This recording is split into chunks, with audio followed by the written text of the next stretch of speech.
Добро пожаловать на наш YouTube канал Hardtrace Info. В этом видео я вам расскажу, как установить приложение для устройства Amazfit Balance 2. Для этого, используя ваше iOS либо Android устройство, зайдемте в App Store либо в Google Market и впишем такое приложение Zep. Оно выглядит так, и нажмем установить.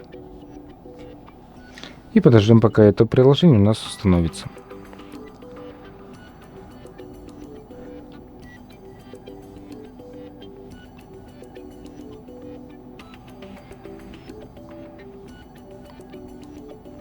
И на этом все. Большое спасибо за просмотр этого видео. Ставьте лайки, подписывайтесь на наш YouTube канал и до новых встреч.